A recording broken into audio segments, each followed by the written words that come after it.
अस्सलाम वालेकुम वरहमत ल्लाहि वबरकातुहू। आप सब कैसे हैं? उम्मीद करती हूँ आप सब खैरियत से होंगे।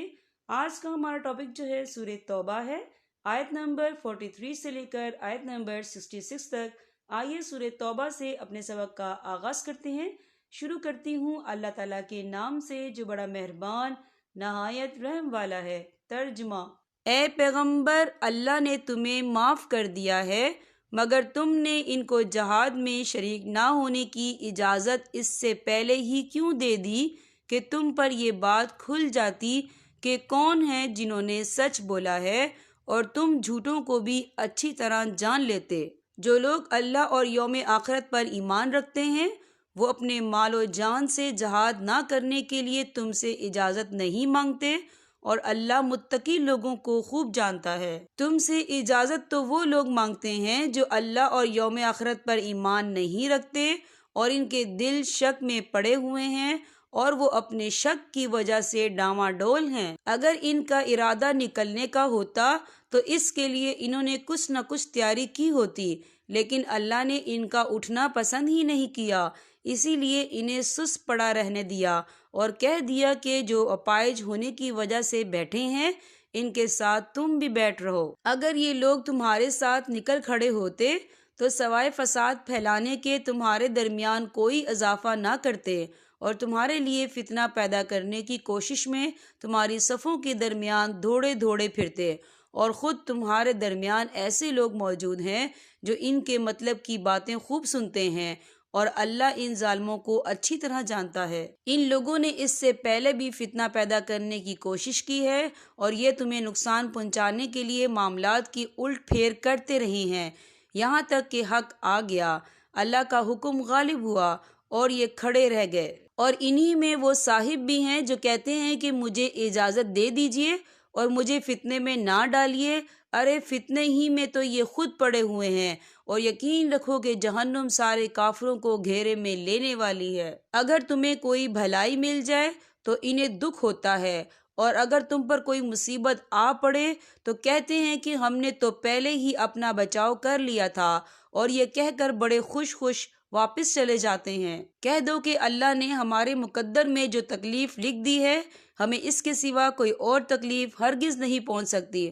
वो हमारा रखवाला है और अल्लाह ही पर मोमिनों को भरोसा रखना चाहिए। कह दो कि तुम हमारे लिए जिस चीज के मुंतजिर हो वो इसके सिवा और क्या है कि आखिरकार दो भलाइयों में से एक न एक भलाई हमें मिले, और हमें तुम्हारे बारे में इंतज़ार इसका है कि अल्लाह तुम्हें अपनी तरफ से या हमारे हाथों सज़ा दे। बस अब इंतज़ार करो, हम भी तुम्हारे साथ मुंतज़िर हैं। कह दो कि तुम अपना माल चाहे खुशी खुशी चंदे में दो या बददिली से, और तुमसे हरगिज कबूल नहीं किया जाएगा।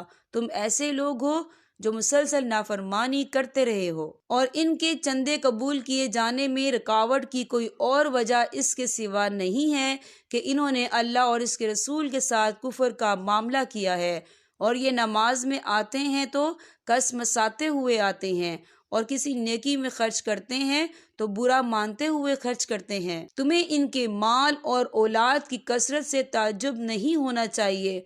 अल्लाह तो ये चाहता है कि इन्हीं चीज़ों से इनको दुनियावी जिंदगी में आज़ाब दे और इनकी जान भी कुफर ही की हालत में निकले। ये अल्लाह की कसमें खाकर कहते हैं कि वो तुम में से हैं, हालांकि वो तुम में से नहीं बल्कि वो डरपोक लोग हैं। अगर इनको कोई पनाहगाह मिल जाती या किसी किस्म के गार मिल जाते या घुस बैठने की कोई और जगह तो ये बेलगाम भागकर इधर ही का रुख कर लेते। और इन्हीं मुनाफिकीन में से वो भी हैं जो सदकात की तकसीम के बारे में आपको ताना देते हैं।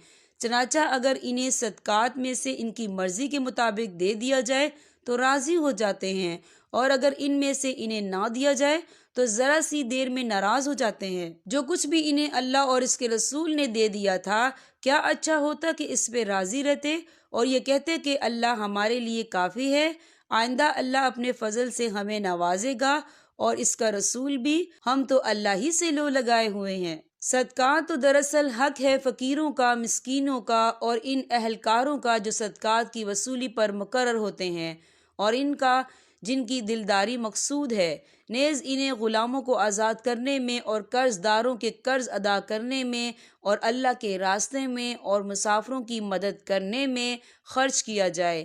یہ ایک فریضہ ہے اللہ کی طرف سے، اور اللہ علم کا بھی مالک ہے، حکمت کا بھی مالک۔ اور انہی منافقین میں سے وہ لوگ بھی ہیں جو نبی کو دکھ پہنچاتے ہیں اور ان کے بارے میں یہ کہتے ہیں کہ وہ تو سراپا کان ہیں۔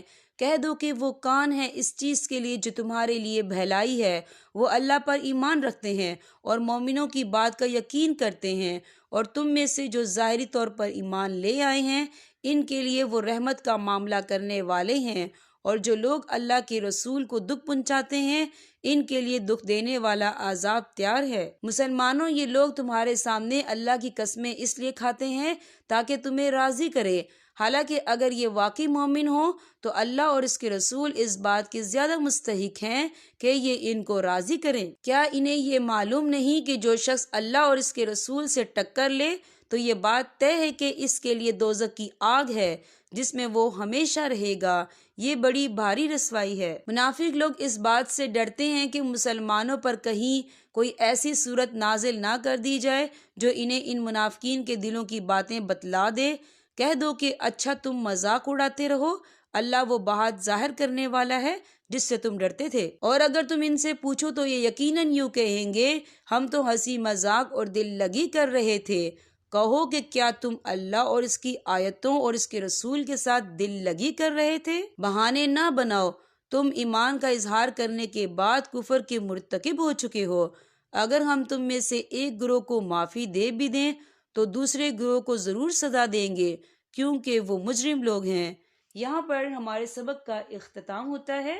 اللہ پاک تمام امت مسلمہ کو قرآن پاک پڑھنے، سمجھنے اور اس پر عمل کرنے کی توفیق عطا فرمائے۔ اب میں آپ سے اجازت چاہوں گی۔